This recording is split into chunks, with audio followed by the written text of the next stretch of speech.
윤석열 대통령 탄핵 심판이 17시간 정도 남았습니다. 과연 국민 여론은 어디로 향하고 있을까? 민심을 수치로 들여다보는 시간, 김봉신의 오차범위. 김봉신 메타보이스 부대표 나오셨습니다. 대표님 안녕하세요.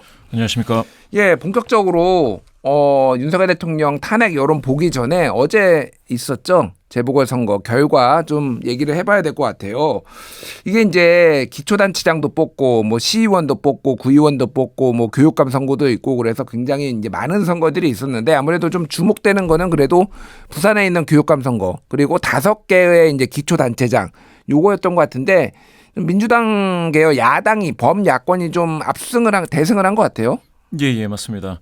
5개의 기초단체장 선거에서 재보궐선거에서 사실 더불어민주당이 3곳 그리고 이제 조국혁신당이 1곳, 국민의힘 여당인 국민의힘은 아쉽게도 1곳. 밖에 김천시장만 이렇게 얻게 됐습니다. 더군다나 더불어민주당이 이번에 구로구청장 그리고 충남 아산시장, 경남 거제시장 이렇게 당선이 됐는데요. 이곳은 모두 다 전에는 그 국민의힘이 단체장을 했던 곳입니다. 더군다나 사실상 이 거제 같은 경우에는요. 거제는 사실 텃밭에 가까이 있는 국민의힘 텃밭에 가까이 있는 지역이라 사실 국민의힘이 그쪽을 장악한다고 해도 이상할 게 없는데 이게 격차가 상당히 좀 많이 났습니다. 민주당 후보가 57 정도를 얻었으니까요. 예. 그리고 이제 국민의힘 후보는 한 38 정도면 한 20%포인트 격차 정도가 났습니다. 마찬가지로 아산 이 충청도라는 이곳에서도 격전지라고 흔히 분류되는데 이 정도 격차로는 격전지가 아니에요. 예. 거의 민주당이 압도적으로 승리하게 됐습니다. 물론 이제 투표율도 고려해야 되겠죠. 더군다나 부산시 교육감은 물론 이제 진보 진영 후보는 단일 후보가 됐고 예. 그리고 보수 진영 후보는 갈렸다고는 하지만 그리고 투표율도 낮았다고 하지만 이기려고 마음만 먹으면 부산 PK에서 보수 성향이신 분들이 쫙 투표를 했으면 그래도 이길 법했는데 여기서도 진보 후보가 이겼습니다. 예. 이렇게 된다면 지금 지난 그 비상계엄 이후의 탄핵 정국 여기에서 지금 집권 여당이 국민의힘을 바라보는 국민 다수 많은 분들이 굉장히 따가운 눈총을 보내고 있다. 이렇게 봐도 되고 있고요. 예. 이건 완전히 경고등을 넘어서서 어떤 분노 게이지가 상당히 느껴진다라고 볼 수 있습니다. 다만 더불어민주당도 안심할 수 없는 건 여기 텃밭이죠. 담양 군수선거에서 조국혁신당에 자리를 내줬습니다. 여러 가지가 있는데요. 이슈가 후보 공천 과정이라든지 아니면 재산 공개 과정에서 조금 문제가 있다고 했습니다. 하지만 조국이 없는 조국혁신당 그냥 조국 빼고 혁신당이 호남에서 교두보를 확보했다라는 건 상당한 일입니다. 더군다나 구로구청장 선거에서도 조국혁신당 서상범 후보가 7%가 넘었습니다. 예. 이거는 당 지지도하고 비교해도 상당히 선전한 거죠. 그렇군요. 이렇게 저렇게 따지면 조국혁신당이 앞으로 어떤 행보를 보일지 또 주목이 됩니다. 예, 뭐 말씀하신 뒤에 우리가 얘기를 하겠지만 최근에 이제 조국혁신당 같은 경우에는 양당으로 지지세가 결집을 하면서 예전에 그 작년 총선에 얻었던 어떤 당 지지율보다 많이 좀 떨어진 상황이었잖아요. 예, 그럼에도 그렇습니다. 불구하고 당 사상 조국혁신당 사상 처음으로 기초 단체장을 배출했다라는 거에 상당히 이제 고무가 된 건데 이게 이제 지난번 총선에서 비례 득표로만 하면은 민주당보다 조국혁신당이 앞섰어요 그때. 예, 그러니까 그런 것들이 조금 조국혁신당은 고무가 된 것 같은데 제가 이제 이거를 좀 저도 데이터들을 살펴보니까. 이게 이제 전체적으로 보면은 국민의힘 후보 아니면 범보수 계열 후보들이 30% 후반대에 좀 몰려 있더라고요. 맞습니다. 40% 선을 못 넘고 있거든요. 예. 그런데 이게 어떤 거냐면 40% 득표라는 건 그 다음 선거에서 이 지역에 이 정당이 후보를 낼 때 안정적으로 좀 사람들이 좀 몰려주고 내가 후보 나가겠습니다 이렇게 좀 덤벼줄 수 있는 그 선이 40입니다. 예. 40이 넘어져야 되거든요. 가령 그 작년 재보궐에서 곡성을 보게 될 것 같으면 아쉽게도 조국혁신당 후보가 35선에서 머물렀지 않습니까?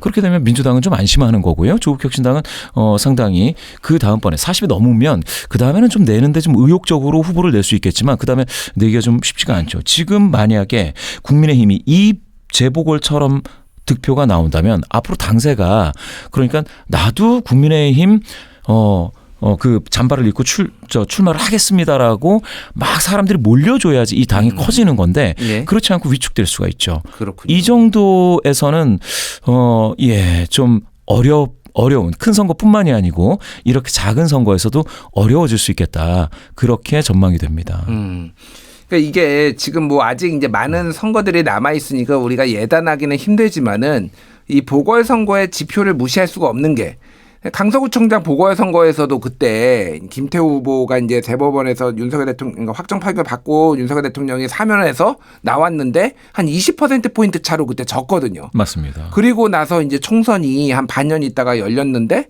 총선에서 참패를 했잖아요. 예. 사실 그러면 이제 이게 대선까지 재보궐선거가 지금 2달밖에 차이가 안 나는 거잖아요. 대략 윤석열 대통령이 내일 파면된다라는 거를 이제 가정을 하면은 그러면 이 성적이 상당히 유지될 가능성, 비슷하게 각 지역마다 이런 득표력을 각 당이 가질 가능성이 상당히 높다라고 볼 수도 있겠네요.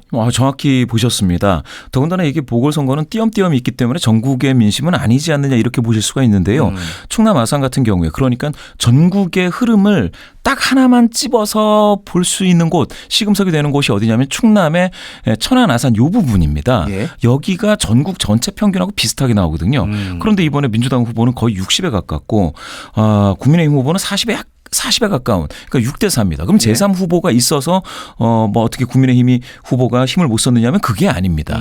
그렇게 따지면 지금은 전체적으로 6대 4 정도로 갈리고 있다라고 본다면 이게 만약에 뭐 조기 대선이 됐을 때 또 그 다음 선거에서 전국적으로 지금은 6대 4 정도의 흐름을 일단은 반영을 하겠구나라는 걸 볼 수가 있습니다. 그게 이제 지금 우리가 뒤에 설명하겠지만은 탄핵에 대해서 찬성하냐 반대하냐 이런 거하고 그대로 이게 구도가 갈 가능성도 상당히 높아지는 거죠. 정확히 보셨습니다. 예. 여론 흐름이 지금은 6대 4 흐름을 지금 가지고 있습니다. 그렇군요. 요거 하나만 더 여쭤볼게요. 어쨌든 이번에 각 당이 중앙당에서 지역의 선거를 많이 신경을 못 썼으니까 개별의 어떤 전체적인 분위기와 개별의 인지도로 지금 많이 선거를 치렀는데 지금 적극적으로 지원 유세를 간 게 특히 이제 기사가 많이 난 게 이를테면은 뭐 전한길 씨, 역사 강사 전한길 씨라든지 나경원 의원이라든지 뭐 손현보 목사라든지 이런 분들이 부산의 교육감 지원 선거도 가고 보수 교육감 지원 선거도 가고 거제에 뭐 시장 후보 지원 선거도 가고 그런데 이게 결과가 안 좋게 나왔단 말이에요. 그렇죠. 이거는 효과가 없었다. 이 강성 보수 결집만으로는 한계가 있다라는 걸 드러냈다 이렇게 봐야 되는 건가요? 맞습니다. 제가 볼 때는 이제 그게 후광 효과가 돼야 되는데 후광인 줄 알고 옆에 있었던 이게 역광이 돼버리는 거죠. 후보 예. 입장에선. 그러니까 요 효과가 긍정적인 시너지가 발생하지 않고 역효과가 날 수 있는 그런 상황입니다. 재작년에 있었던 강서구청장 보궐선거에서도 보셨다시피 빨간 잠바를 입느냐 마느냐 후보는 안 입었거든요. 그때 흰색 잠바를 입었습니다. 그런데 빨간 잠바를 입은 중앙당 관계자분들이 전부 다 갔을 때에 그게 역효과가 났듯이 지금도 역시 마찬가지가 되고 있다라는 겁니다. 따라서 지금 국민의힘은 굉장히 큰 고심에 빠졌을 것 같습니다. 그럼 정체성을 굉장히 크게 바꿔야 되거든요. 앞으로 어떻게 할지 정말 주목이 되는데 지금 상황은 굉장히 어려운 상황은 정확하게 맞습니다. 알겠습니다. 자, 이제 그러면 이제 눈길이 내일 있을 윤석열 대통령 탄핵 심판 선고 결과에 좀 갈 수밖에 없는데 일단 오늘 여론조사 보기 전에 오늘 좀 주요한 뉴스 몇 개만 좀 의견을 여쭤볼게요. 일단 윤석열 대통령의 탄핵 심판 선고에 참석을 안 하겠다라고 얘기를 했습니다. 이게 이제 경호 문제라든지 뭐 이런 것들인데 이게 일각에서는 탄핵이 인용될 가능성이 높으니 이게 안 나오는 거 아니냐 이런 식의 해석도 있더라고요. 좀 대표님께서는 어떻게 보십니까? 저도 뭐 비슷하게 보고는 있는데요. 그리고 뭐 방청객도 뭐 많지는 않지만 또 받기도 하고 하는 과정이 된다라고 하는 것은 그 과정에서 일어날 수 있는 뭐 불상사라든지 이런 것도 생각은 하겠지만 그것보다는 더 중요한 거는 윤석열 대통령의 표정 관리가 안 될 수 있다. 어떤 그 인용이 됐을 때에 사실상 인용이 만약에 일어나게 된다면 예. 그런 큰 충격적인 사건 앞에서는 많은 사람들이 뭐 평범한 사람도 마찬가지겠지만 대통령 당사자로서는 정말 자리에서 일어나기도 쉽지 않을 그냥 힘이 풀려버리는 그런 상황이 될 수도 있기 때문에 사실 나오기가 어렵다라고 좀 보여지고요. 예. 기각이 됐을 때에도 사실 뭐 굉장히 기뻐하겠지만 그 모습이 과연 어떻게 비춰질지 모르기 때문에 또 나오기가 쉽지 않을 것 같습니다. 알겠습니다. 자, 그러면 여론을 본격적으로 살펴보겠는데요. 이제 매주 목요일에 또 MBS 전국 여론조사가 나오니까 전국 지표조사가 나오니까 요거부터 좀 살펴볼게요. 일단 탄핵 찬반 여론 어떻게 좀 나왔죠? 말씀드리는 MBS 전국 지표 조사는요. 엠브레인 퍼블릭 케이스 리서치 코리아 리서치 한국 리서치가 3월 31일부터 4월 2일까지 4일간 조사를 했습니다.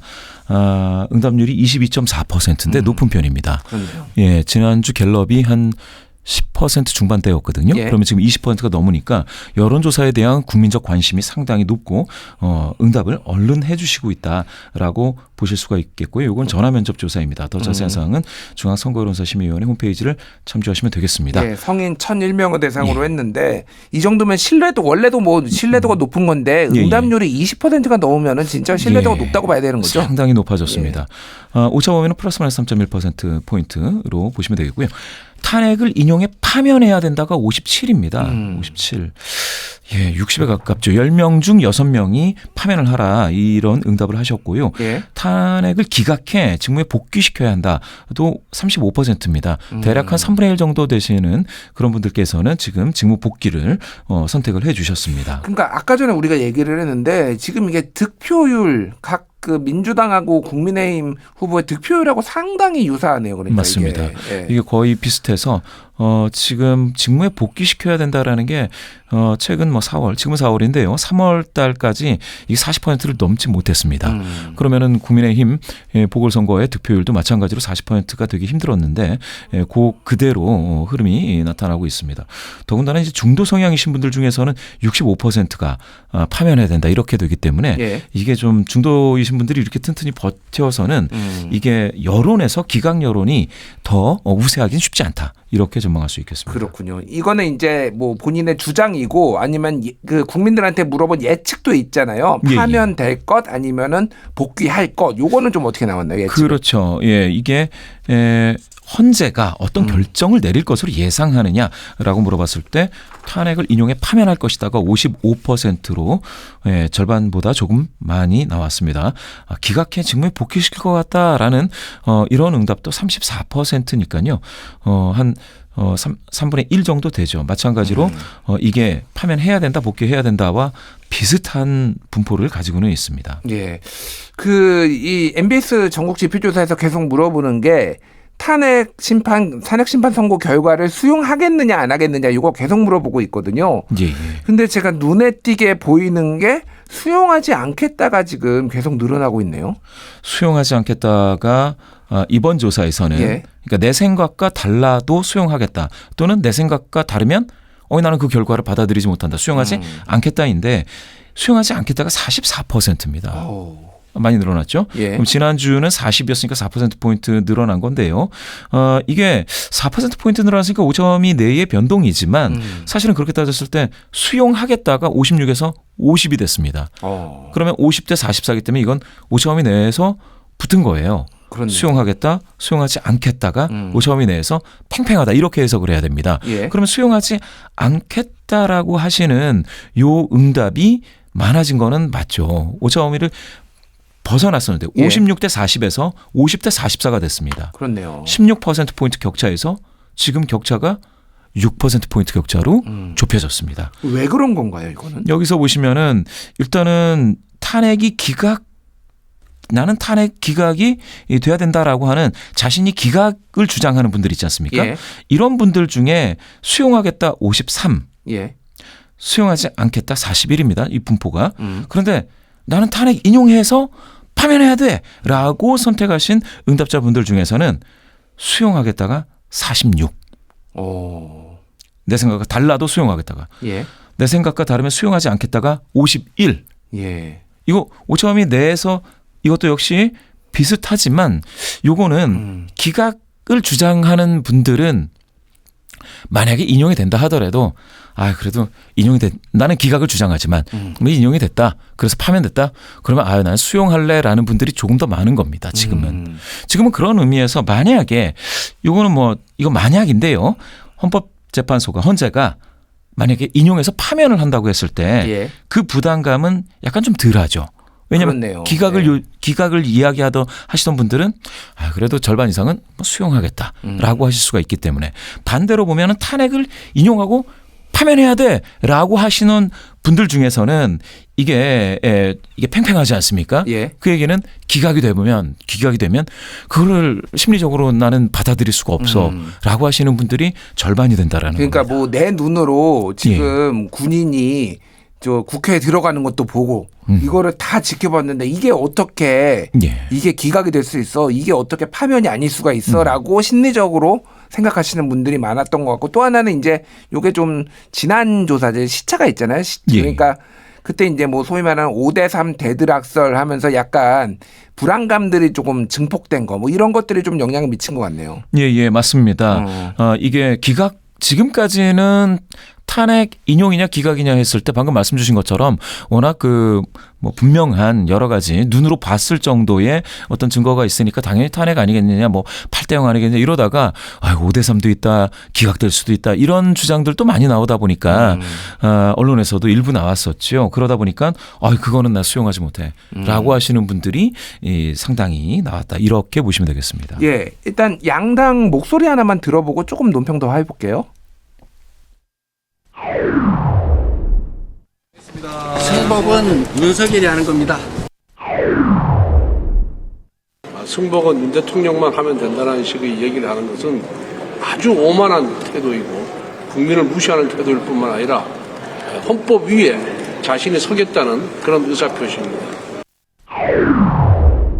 예, 앞에 들으신 거는 이재명 더불어민주당 대표고 뒤에는 권성동 국민의힘 원내대표인데 자, 이거를 저도 이제 뭐 뉴스로 보고 이렇게 봤는데 지금 대표님 해석을 들으니까 왜 이렇게 양당에서 나왔는지를 알겠네요. 오히려 그러니까 윤석열 대통령이 승복해야 되는 거지 나는 승복의 의사표현을 하지 않겠다라는 쪽으로 이재명 대표는 이렇게 해석이 됐는데 이게 지금 전체 탄핵을 찬성하는 쪽에서 오히려 반대 결과가 나올 경우에 나는 승복할 수 없다라는 사람이 상당수가 많다 보니까 이재명 대표가 이렇게 얘기를 한 것 같아요. 맞습니다. 심리적 저항감을 느끼시는 분들이 상당하고 아마 이재명 대표는 지지하시는 분들 중에서 그런 생각을 가진 분들이 있다면 거기에 또 호응을 해줘야 되는 차원에서 발언이 된 것 같습니다.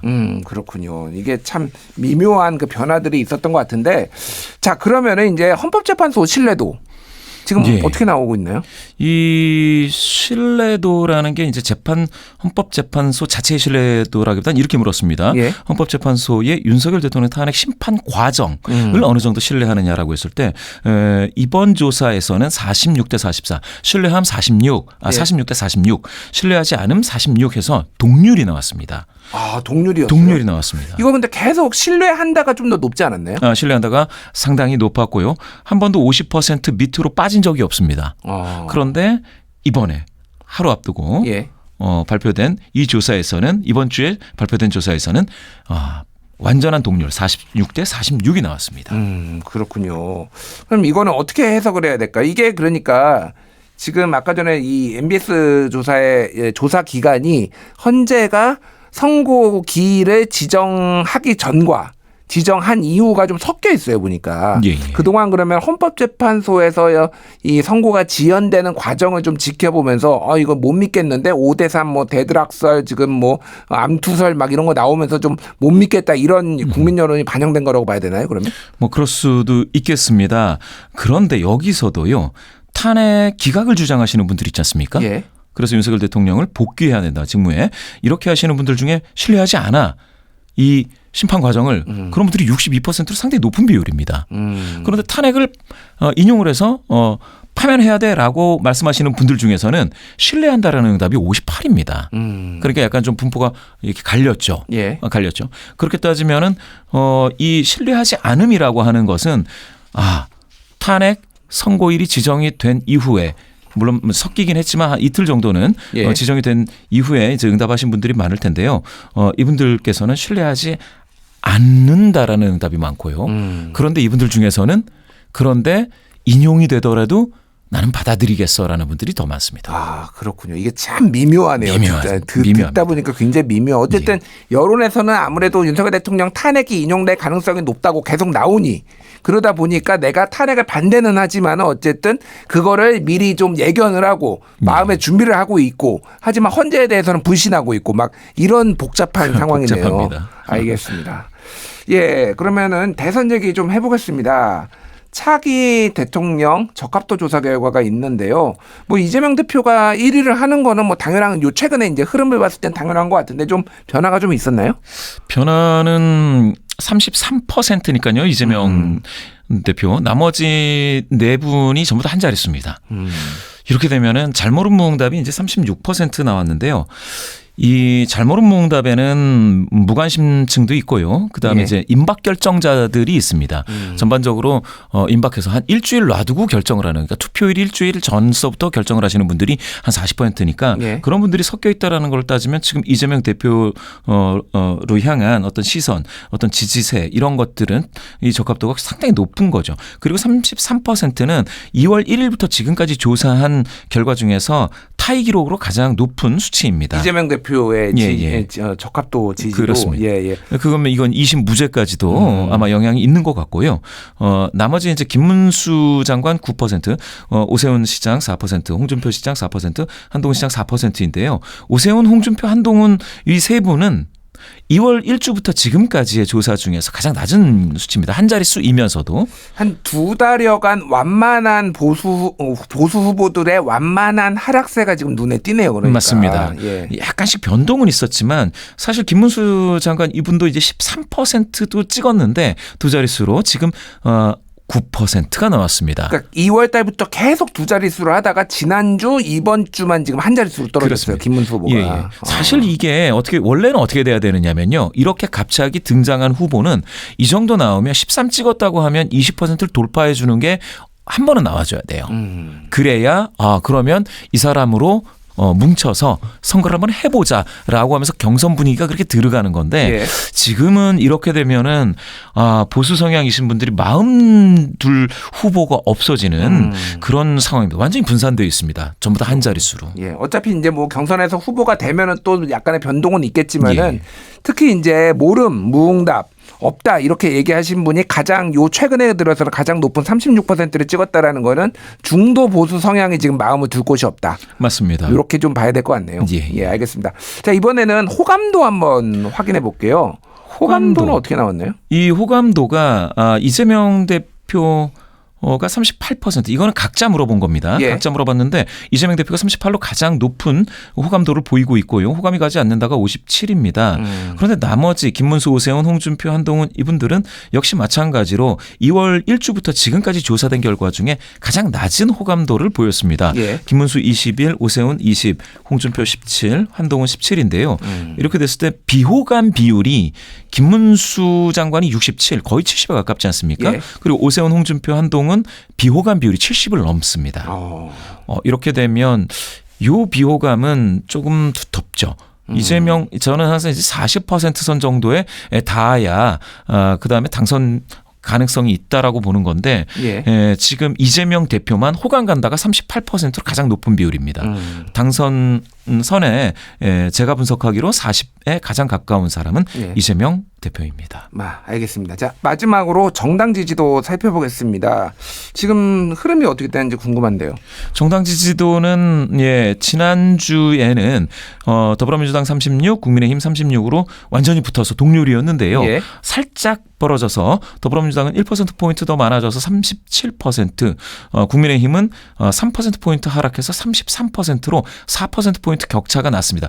그런데 이거는 오차범위 이내입니다. 예. 그래서 지금 MBS 전국지표조사에서 올해 들어서는 꾸준히 두 정당이 오차범위 이내에서 격돌하고 있다. 이렇게 보시면 되겠습니다. 그렇군요.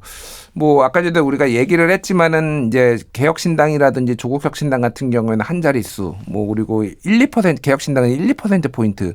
이게 최근에 지금 이준석 그 대혁신당 대선 후보가 아예 좀 이 조사 결과에서 사라지는 게 많더라고요. 여론조사에서. 아무래도 양당 중심으로 얘기가 되다 보니까 좀 주목을 못 받는 것 같아요. 예, 맞습니다. 더군다나 이게 만약에 이준석 의원이 이 주요 후보로 들어오려고 하면 저게 돼야 됩니다. 국민의힘이 이 경선이 끝나서 단일 주자가 나와야 돼요. 그래서 그러면 3강 구도냐 4강 구도냐를 따지면서 거기에 한 명으로 들어가줘야 되는데 지금은 국민의힘이 4명 5명이 되다 보니까 예. 그 안에 아예 못 끼게 됩니다. 그렇군요. 알겠습니다. 자, 오늘 여기까지 하겠습니다. 김봉신 메타보이스 부대표님 감사합니다. 감사합니다.